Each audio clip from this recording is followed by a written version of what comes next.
You know that incredibly frustrating feeling, right?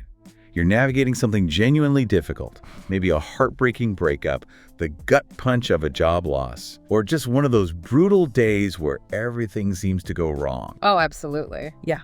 And then someone, usually with the best intentions, leans in and offers that unsolicited advice.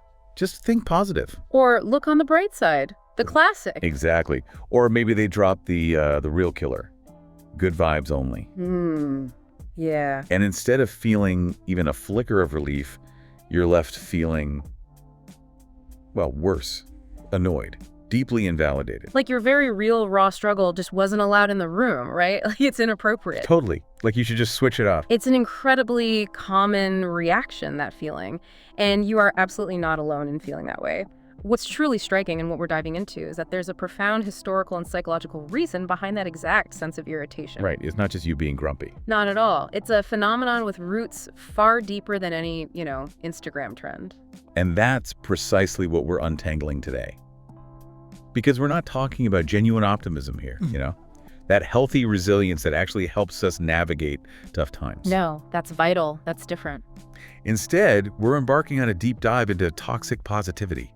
This seemingly benevolent idea, this relentless, often forced pursuit of happiness at all costs, can actually be incredibly harmful. Yeah, it subtly undermines our well-being, our genuine connections with people. Our sources show this concept is far more complex and, frankly, kind of more insidious than it looks on the surface. So our mission for this deep dive is to really unpack the layers of this pervasive idea. We'll journey back to explore its surprising origins. Delve into its profound psychological impact on us as individuals. Understand the broader societal implications it carries. And uncover some surprising, often counterintuitive truths about this constant pressure to just, project positivity all the time. And we want to be really clear here.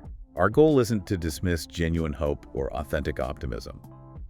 Those are powerful, necessary forces for good. Absolutely essential. But we absolutely need to understand the critical nuances of when that good vibes only mantra backfires and why just slapping it onto everything can be so detrimental. Right. When does helpful become harmful? And to do that, we've meticulously pulled together a fascinating stack of sources.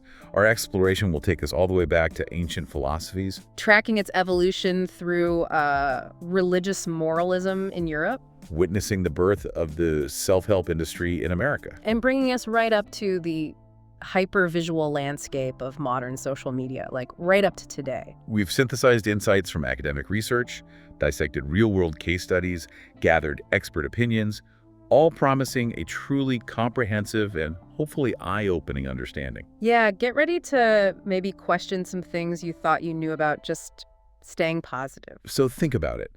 Have you ever felt worse after someone told you to just be positive? You're about to discover why that feeling is so incredibly universal. Okay, let's get into it. Let's really unpack this. Where did this pervasive idea that feeling bad is inherently bad even originate? It feels so distinctly modern. Right? Especially with social media everywhere. It really does. But our sources indicate its roots stretch far deeper into history, like way deeper, millennia even. Millennia. Wow. Okay, so where do we start? It's quite remarkable, actually. We can trace these conceptual threads of, let's say, emotional restraint back quite a way.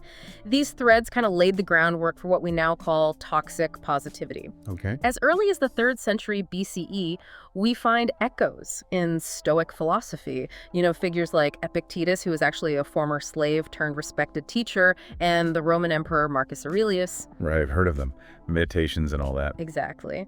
Their core teaching was really about cultivating self-discipline and, importantly, rational control over your internal reactions, especially reactions to things you can't control externally. So controlling what's inside, because you can't control what's outside. Pretty much. The true aim was this profound resilience and inner peace. They called it ataraxia, basically a state of calm, undisturbed by crazy emotions or passions. They believed you shouldn't be a slave to your fleeting feelings, but rather a master of your judgments and your responses. The focus was on building this unwavering inner strength by figuring out what was in your power, your thoughts, your actions, and what wasn't. So it sounds more like wisdom and self-control, like real mental discipline, not just slapping a fake smile on things when you're hurting. Precisely. It was a rigorous philosophical practice, very internal. However, and this is key, our sources reveal that over centuries, these really intricate, nuanced teachings got progressively oversimplified. The classic game of telephone over hundreds of years. Kind of. They got distilled, often by later interpreters, into something that started to look more like outright emotional suppression. The original focus on rational mastery over emotion kind of subtly morphed into just valuing emotional restraint for its own sake. So it shifted from manage your feelings wisely to just don't show negative feelings. Exactly. It paved an early path for this idea that negative feelings were somehow inherently problematic or a sign of weakness. When you connect this to the bigger picture, it's fascinating how complex ideas get distorted over time. They lose their original depth and popular understanding. Yeah, the subtle but crucial shift from real inner work to just performing composure, no matter what's going on inside. Right. Performing composure. That's a great way to put it. And that kind of intellectual distortion, it didn't just stop with philosophy, did it? Our sources show religious ideas, particularly in Europe, started playing a huge role in shaping how we rank emotions. Oh, absolutely. A massive role. During periods of intense religious fervor in Christian Europe, think the Great Awakenings in the 18th and 19th centuries. Okay, the big revivals. Exactly. These huge evangelical movements swept through Britain and North America, and during these times, a powerful moral framing of emotions really emerged. These revivalist movements often equated feelings like intense joy, fervent gratitude, and this sense of deep inner peace with spiritual salvation. So feeling good meant you were right with God. It was seen as a demonstrable sign of being saved, of having divine favor. The belief was, that a truly faithful person would naturally show these outwardly positive, effusive emotions. Wow. So being happy wasn't just nice, it was virtuous. Holy even. Precisely. And conversely, experiencing or expressing things like sadness, deep grief, or even just struggling, well, that could be interpreted not just as an emotional state, but as a serious lack of faith. Oof, that's heavy. Yeah, a spiritual failing, or even in some more extreme views, a sign of sin or weakness. This created this really strong emotional hierarchy. Positive feelings were elevated, sacred, virtuous; negative ones, problematic, spiritually deficient, maybe even morally suspect. That adds a whole other layer of pressure. It absolutely cemented this societal pressure to appear happy and grateful all the time, no matter what was really going on inside. The motivation shifted from, say, philosophical self-mastery to proving your spiritual worth to everyone and to God. That's an incredibly powerful reason to keep a stiff upper lip, especially in public. Okay, so from ancient philosophy being simplified and religious moralizing, we then transition into something that feels much more familiar now: the rise of positive thinking as a movement. Yeah, this era marks a really pivotal shift. It becomes more self-directed and eventually highly commercialized. Starting around the 1840s in the US, you get the New Thought movement. Figures like Phineas Quimby were central. New Thought. What was their core idea? They basically argued that your individual thought was the primary cause of health and illness. They really emphasized the power of a positive mental attitude to heal both physical problems and mental distress. So your thoughts directly create your reality, including your health. That sounds kind of familiar. It was revolutionary for its time. The idea was that your thoughts, not external factors or even God's will, directly influenced your health and well-being. It's a profoundly individualistic approach, right? Putting the responsibility almost entirely on the individual's mindset. And then came the book. The one that really blew this idea up into the mainstream. Oh, yeah. Norman Vincent Peale. In the 1930s, his book, The Power of Positive Thinking, became an absolute cultural phenomenon. Sold millions, shaped a whole generation. What was its main message that resonated so much? It powerfully reinforced this belief that unwavering optimism just through sheer mental will and faith could solve pretty much any problem. A positive mindset was framed as the sole key to overcoming obstacles, personal insecurities, professional setbacks, even achieving financial success. Wow. The sole key. That's a bold claim. It was huge. Its influence on popular culture was immense. It really cemented this idea that success, happiness, health, it was all basically down to your attitude and mental discipline. The ultimate self-help manifesto of its day. And that, you could see how that just perfectly set the stage for the explosion of the self-help industry we've seen since then. Absolutely. From the 1970s through the 90s, the self-help industry just boomed. It took these foundational ideas to an even wider audience. Concepts like you attract what you think, the law of attraction stuff. Right, Think and Grow Rich, The Secret. Exactly. Those kinds of bestsellers gained massive traction. This period really marks the full-scale commodification of positive thinking. It went from being a philosophy or a religious idea to a marketable product, often a very lucrative one. So people weren't just thinking positive, they were buying positive thinking. Totally.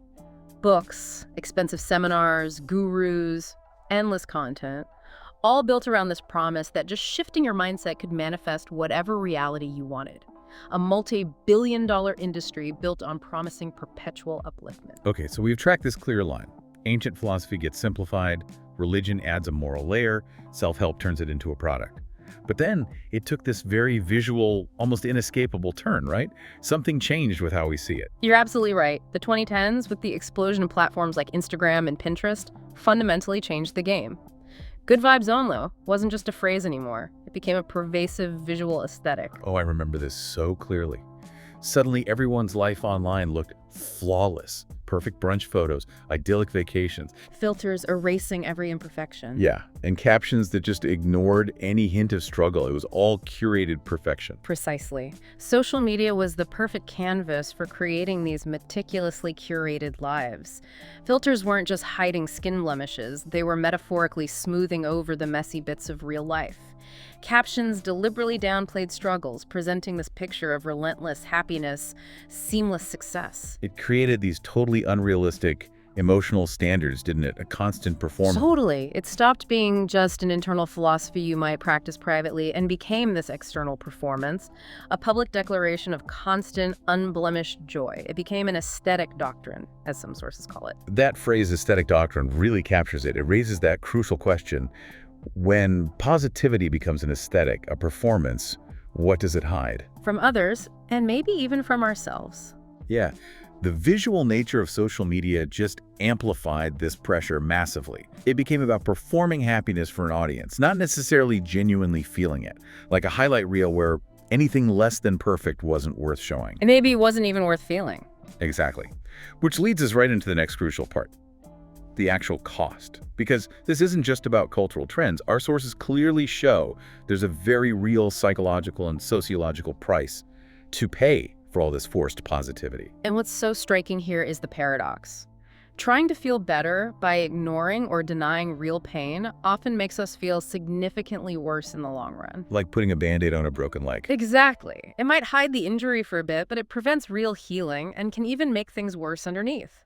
Toxic positivity, as our sources define it, is this severe overemphasis on positivity to the point of emotional invalidation. Invalidation. That feels key. It is. Instead of getting the space and, frankly, the grace to process difficult emotions, grief, anger, stress, fear, people are just relentlessly pressured to stay positive, look on the bright side, shake it off, often with a dismissive wave. So what happens inside our heads when we're constantly getting that message, or maybe even giving it to ourselves? What are the psychological effects? One of the biggest and most well-documented is emotional suppression.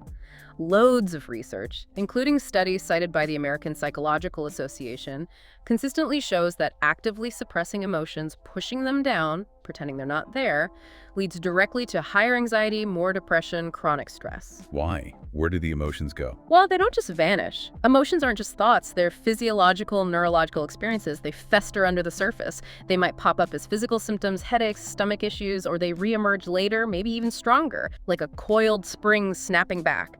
Our emotional system just isn't designed for suppression. It sounds like a constant internal battle. That must create a lot of mental strain. It absolutely does. It leads directly to what psychologists call cognitive dissonance. That's the intense, draining conflict you feel when your genuine internal reality, the pain, the frustration, clashes violently with the external pressure to seem fine, cheerful, to have it all together. Like you're living two different lives simultaneously. Exactly, an internal war. One part of you is screaming, the other is desperately trying to maintain this facade for everyone else. It's exhausting. And what if you can't maintain that facade? If the real feelings leak out, it sounds like you're not just dealing with the original pain then. You got it. It often spirals into these deeply debilitating shame cycles. People start feeling intense guilt or shame just for having negative emotions in the first place. They internalize this toxic message that their sadness, their anger, their fear is a personal failing. a character flaw. So it adds this extra layer of suffering. A huge, debilitating layer. And crucially, this shame can tragically stop people from seeking help. Admitting you're struggling feels like admitting weakness, like you've failed somehow. Wow, so this isn't just about someone feeling a bit bummed out because they were told to cheer up. It actually erodes genuine human connection and can even stifle important social change. What does this mean for how society functions? Well, when you zoom out to the societal level, the consequences are pretty profound. First, it fosters incredibly surface-level relationships. How so? Because when vulnerability is stigmatized, when only positive vibes are acceptable, deep, meaningful conversations just don't happen. People become afraid to share their real struggles because they anticipate getting shut down with platitudes. So they just keep things light and superficial. Exactly, which leads to shallow connections lacking real empathy, understanding, and mutual support. I can see this playing out really heavily in workplaces too. Oh, definitely. And it's a direct contributor to workplace burnout. Our sources highlight loads of examples where toxic corporate cultures weaponize positivity as a productivity tool. Weaponize it. By implicitly or sometimes explicitly discouraging employees from expressing overwhelm, stress, unhappiness, or even legitimate disagreement. The expectation is constant cheerful engagement, enthusiasm, compliance, even when demands are impossible. So you can't say, this workload is killing me, without being seen as negative or not a team player. Precisely. Which contributes massively to burnout because people feel silenced, they can't voice concerns or ask for support. The human cost is often immense. And then there's the really dark side, using this forced positivity to actively silence people, especially marginalized groups. This is absolutely critical and often gets overlooked. Social justice movements have really shone a light on how toxic positivity can be used for marginalized silencing. Can you give an example? Sure, think about when discussions about systemic racism or trauma are met with phrases like, "We're all one human race, let's just unite," or "Focus on love, not hate." Okay, yeah, that happens a lot. While those sound nice, in that context, they profoundly dismiss and invalidate the lived experiences of injustice. It essentially tells BIPOC communities, LGBTQ+ folks, or trauma survivors, to ignore their pain and anger for the comfort of the dominant group.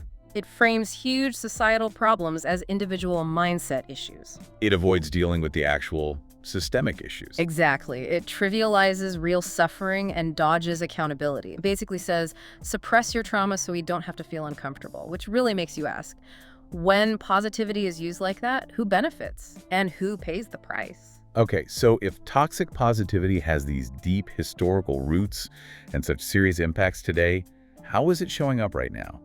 Especially in this world of digital wellness and corporate buzzwords. Well, what's striking is how pervasive it's become, particularly since the pandemic. We've seen this explosion of Instagram therapists and TikTok positivity gurus. Oh yeah, those accounts are everywhere. They are. And these wellness influencers, these self-proclaimed mental health experts, often trade in extreme oversimplifications of really complex mental health issues. They pump out superficial, feel-good content, catchy slogans like, just breathe, be grateful, you're too blessed to be stressed. Visually appealing, easy to share, seems harmless enough. It can be far from harmless. While, yes, genuine gratitude practice can be good, this specific type of content can profoundly invalidate people struggling with deeper issues: clinical depression, severe anxiety, trauma, neurodivergence. How so? It offers unhelpful, sometimes actively damaging advice. It dangerously suggests serious conditions can be overcome just by shifting your attitude or choosing happiness. That's a massive misrepresentation. It can delay or even stop people from seeking the professional, evidence-based help they actually need. Right. It makes complex problems seem simple, and if you can't fix it simply, it must be your fault. Exactly. And when you connect that to the bigger picture, it highlights the huge challenge of finding credible mental health advice online. It's often monetized, unregulated, and you have to ask, who really benefits when struggles are simplified like that? Often it's the influencer, not the person seeking help. And this isn't just on social media, right? It's seeped into the corporate world, too. No. You mentioned emotional capitalism. Indeed. We've seen high-profile examples, companies like Google, Amazon, facing criticism. They cultivate this superficial positive culture, but critics argue it's often used to mask burnout, discourage unionizing, or deflect accountability for demanding work environments. So keep smiling, don't complain, and definitely don't organize. That's the critique, and that's where emotional capitalism comes in. It's this idea that feelings, emotional expression, even emotional labor are manipulated or suppressed for profit or control. Like the pressure to be passionate about your job. Even if it means burnout or sacrificing well-being, your passion becomes a tool for the company. That's a perfect illustration. That demand for passion can be a veiled expectation for unpaid emotional labor and unquestioning loyalty, regardless of the reality of the job. But you mentioned a duality. Is pop culture pushing back at all? Well, it's interesting. Our sources point to a kind of tension. On one hand, you have super popular shows like Ted Lasso. Charming, yes, but it definitely leans into idealizing relentless optimism. Yeah, Ted's positivity is almost superhuman sometimes. Right. But then conversely, you have incredible counterexamples. Think Disney's Inside Out from 2015. Oh, brilliant movie. Totally. It's so powerfully explored the essential equal value of all emotions, especially sadness. It showed how sadness isn't just okay, it's crucial for processing loss, for empathy, connection, healing. It really normalized feeling sad for a whole generation of kids and parents. Precisely. This contrast in media might reflect a broader cultural shift, maybe towards more emotional authenticity, a reevaluation of the whole spectrum of feelings, moving away from the idea that only happiness is valuable. Maybe we're starting to collectively push back against that constant pressure for good vibes only. Okay, let's get practical and bust some myths. Because toxic positivity relies on some really common and frankly quite dangerous misconceptions. Our sources call these out specifically. Yeah, it's fascinating and a bit disturbing how ingrained these myths are. Even though research often contradicts them, they have a real hold. Right, myth #1. Positivity heals everything. This feels like the core message of so much self-help stuff. And the hard truth is, positivity alone is not therapy. It's not a medical cure. While genuine optimism can definitely help build resilience and coping skills, it is absolutely not a standalone fix for complex mental health conditions or serious physical illnesses. So it's not a replacement for actual treatment. Not at all. Think about something like cognitive behavioral therapy, CBT. It's evidence-based. Yes, it involves reframing unhelpful thoughts, but it does not advocate for emotional denial. Quite the opposite. How so? CBT is about processing emotions and thoughts healthily, understanding where they come from, developing adaptive coping strategies. It's about engaging with reality, not bypassing difficult feelings. Real healing involves working through stuff, not just wishing it away. Yeah, makes sense. Okay, myth #2, and this one gets under my skin. Negative emotions are bad. So much self-judgment comes from this one. It's profoundly damaging. The truth is, emotions like anger, fear, sadness, grief, they aren't inherently bad. They serve vital evolutionary and psychological purposes. There are internal signals, our alarm system. Signals, what do they signal? Well, anger often signals a boundary has been crossed, an injustice occurred, motivating us to protect ourselves or push for change. Fear alerts us to danger, kicking in that fight or flight response needed for survival. Grief is a natural, necessary response to loss, allowing us to process and eventually heal. So ignoring them or calling them bad is like disabling your smoke detector because the noise is annoying. Exactly. It stops you from addressing the actual fire, the underlying issue that needs attention. Our biology wired us to feel these things for very good reasons. Such a good analogy. Okay, myth #3, and this feels insidious because it discourages the very thing we need when struggling. Expressing pain is weakness. This myth is just demonstrably false. Overwhelming evidence from trauma psychology shows that emotional processing is key to recovery and healing. Avoiding or suppressing pain doesn't make it disappear. It just festers, right? Exactly. It often worsens symptoms, leads to prolonged suffering, chronic issues like anxiety, depression, PTSD. True strength isn't pretending you're okay. It's the courage to acknowledge your pain, feel it, and work through it maybe with therapy, trusted friends, self-compassion. Vulnerability in this context is courage, not weakness. Okay, this really reframes everything. Toxic positivity isn't just annoying. It can be harmful, even oppressive. Let's dig into that controversy. Can positivity actually be a form of oppression? Our sources say unequivocally yes. It can be weaponized, subtly but powerfully, especially when used to. First, dismiss racial trauma and systemic injustice. Like the examples you gave earlier, we're all one human race, just focus on love. Exactly. Those platitudes, used in response to discussions about racism or discrimination, invalidate lived experiences. They tell marginalized communities to silence their valid pain and anger for the comfort of the dominant group.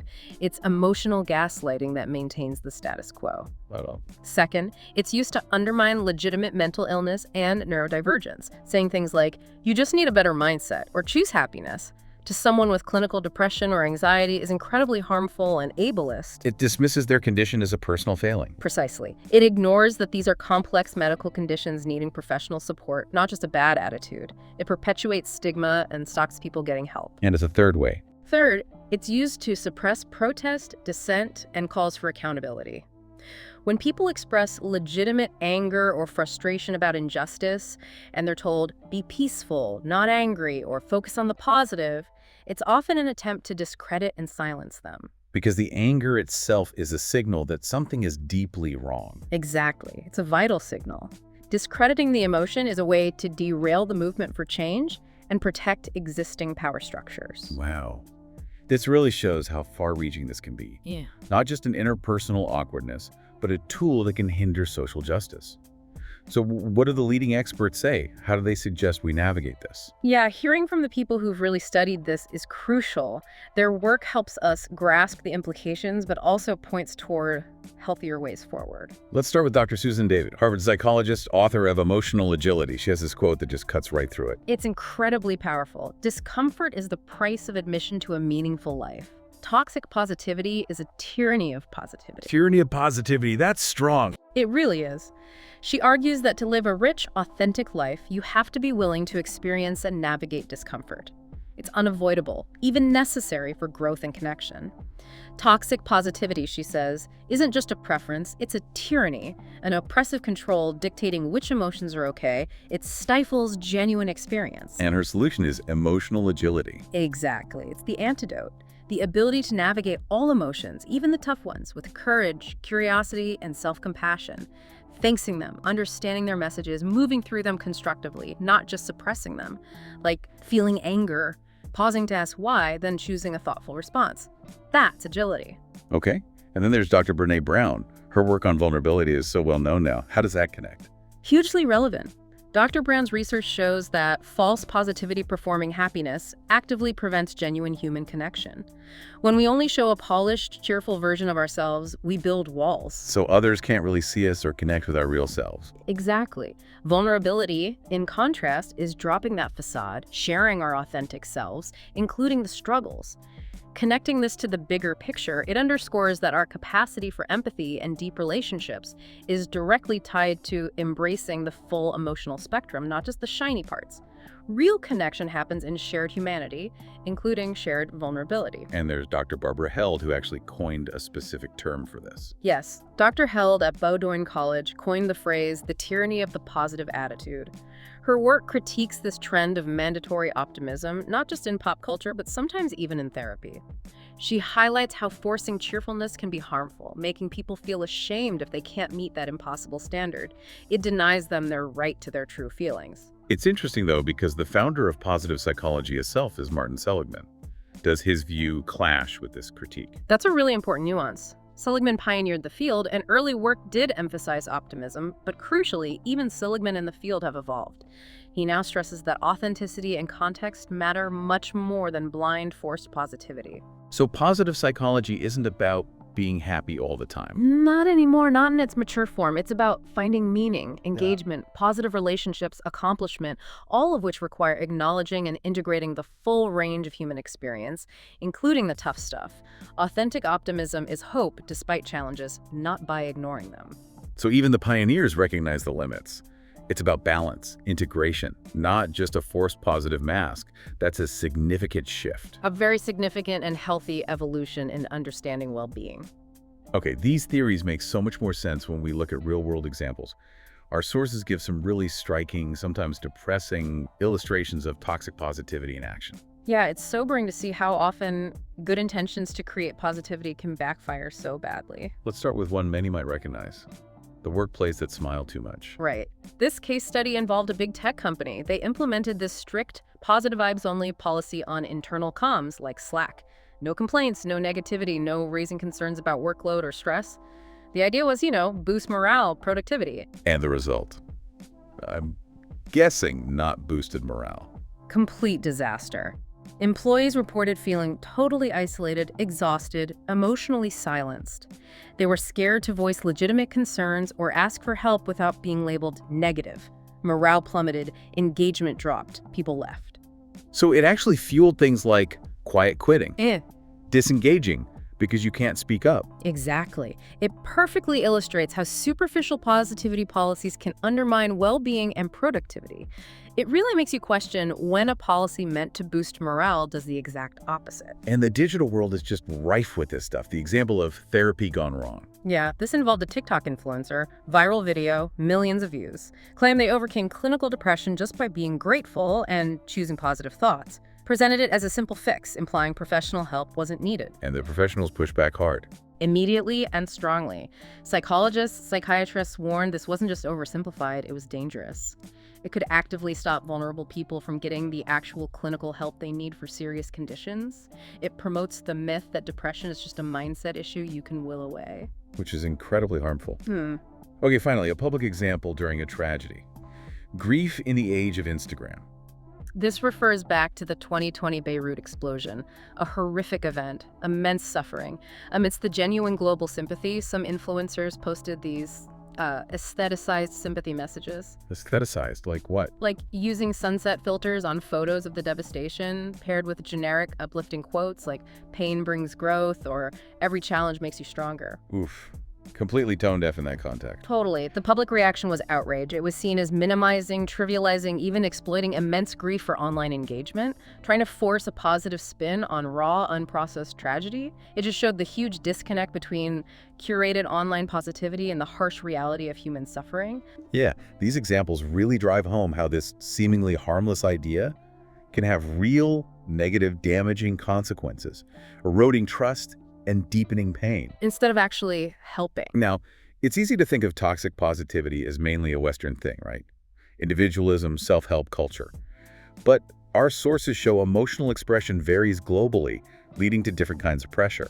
It's truly fascinating how different cultures approach emotion, and it really makes you wonder, what can Western societies learn from traditions that maybe integrate all emotions more thoughtfully instead of just sorting them into good and bad? So let's break it down. Western cultures, how do they typically frame emotion in relation to this positivity pressure?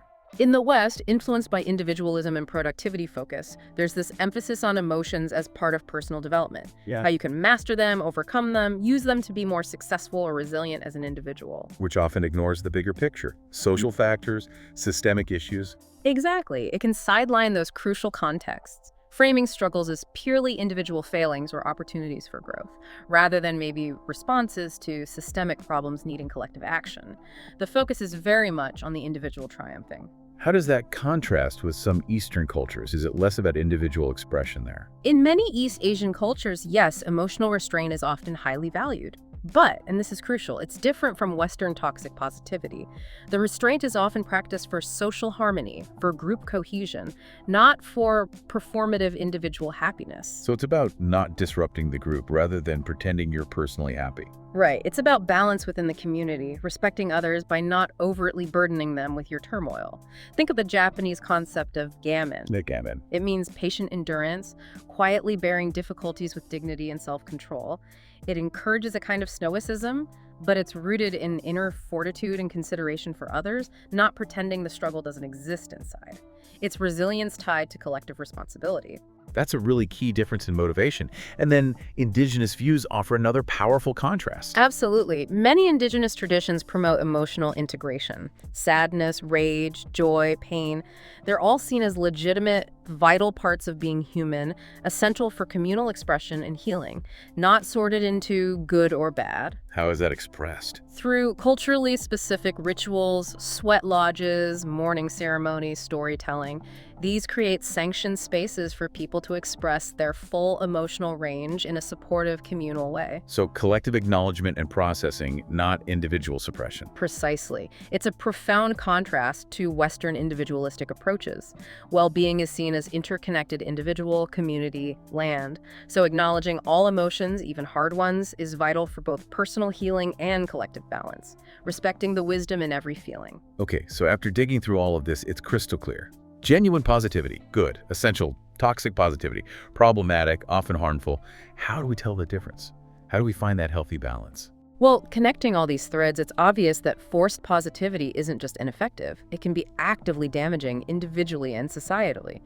The key is that nuanced differentiation. Let's start by acknowledging the real strengths of genuine positivity. It's not the enemy here. Not at all. Genuine positivity rooted in realism and self-awareness is powerful. It fosters resilience and hope. It helps us reframe challenges constructively, seeing opportunities for growth, not denying difficulty. And it fosters gratitude healthily, appreciating the good even amid struggles. It's choosing a constructive outlook within reality. But we absolutely have to hammer home the dangers of the toxic version again. We do. The core harms: emotional repression leading to anxiety, depression, stress, deep shame for having negative feelings, disconnection in relationships due to lack of vulnerability, perpetuating ableism by invalidating mental illness, and being used as a tool of silencing dissent or oppression. So if the answer isn't constant positivity, and it's not negativity either, what does that healthy balance actually look like? Healthy emotional wellness acknowledges all of it: pain, grief, fear, difficulty. They're legitimate, inherent parts of being human. It doesn't deny or sugarcoat them. It cultivates hope with realism, not delusion. Meaning you can feel sad but still hold hope, feel angry but still work for change. Exactly. It's emotional integration, not elimination. All emotions have purpose, carry information. Health is allowing them to flow, understanding their messages, responding constructively, not bottling them up or forcing cheerfulness. It's not about being negative, it's about being real, creating space for everything we feel. Precisely. To be fully human is to experience the full, messy, beautiful spectrum. Wow. So in this world obsessed with curated happiness, our deep dive really shows that to feel deeply, genuinely, authentically, that's a radical act. Toxic positivity isn't just an oops moment. It's a cultural blind spot overlooking the richness of being human. And the future of emotional wellness, as our sources suggest, has to prioritize authenticity over perfection, connection over performance, truth over toxicity.